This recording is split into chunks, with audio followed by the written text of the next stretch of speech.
So for my final video log, I decided that I would just kind of walk around the streets of Paris and just try to talk to one of the vendors that was just kind of sitting on the side.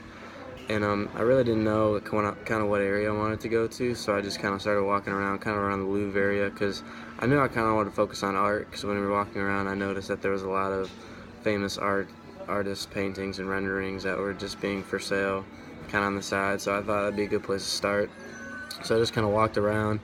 It was kind of tough to find somebody that I could talk to because a lot of the vendors just spoke French and really didn't speak a lot of English. But I finally got somebody I could talk to after about 15 minutes or so, just walking around, and his name was Jean, and he was very nice. And I just kind of sat down and we just kind of talked about some art and just some of his favorite artists and kind of what influenced them in their different styles. And one of them was Edgar Degas, who was he was a front runner of imperialism, and he just kind of told me about his style. He had very unique style, and he preferred the term realist, and was very interested in that kind of art in that specific genre. And also he talked about Paul Gauguin, and he was a post-imperialist times.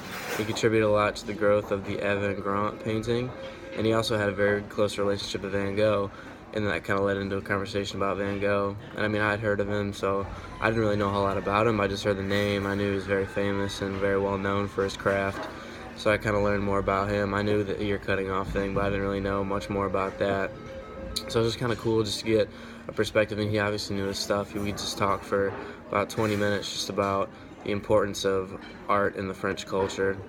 And I mean, I knew it was important in their culture, but I never really knew the depth of it, just because I knew they had places like the Louvre and other famous art museums, but I never really knew how important it was to some of their lives. And I mean, speaking from my own personal experience, I was never that big of a fan of art, so I really didn't know as much as I probably should have just about, international artists and just how important it really is to their culture.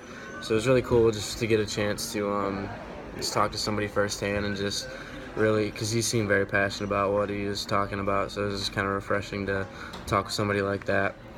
And yeah, it was just really cool because I just wanted to kind of immerse myself in the culture, and it's obviously a big part of their culture, so it was just kind of a good opportunity to kind of branch out and just learn more about the French artists and, kind of the impact they've had on their society and whatnot. And one follow-up that I thought I could do is if I ever do come back, I would love to come to the Louvre or some of the other famous art museums that are in the area, just so I could kind of learn more about them. And I'm sure I'll get a tour guide that'll kind of tell me about all the different artists. So it just kind of gave me a good starting point, just because I know some of the names now. So if I see them in an art museum where I can do more research or just read up about them, I kind of know more about them, and I kind of have a basis where I could start from. But yeah, it was just really cool. I'm really glad I got to talk to Jean, and it was just a really good experience, and I kind of immersed myself in the culture, even if it was for not that long of a time. But I just fitting into my overall goals, I just really wanted to learn more about the French culture because I know it's such a rich culture, so much history, and I know art is definitely a big part of that. So I'm glad I got to talk with him about art and just learn more about some of the famous artists that are in the area and just kind of the influence of art on the culture. So yeah, that's about it. Bye.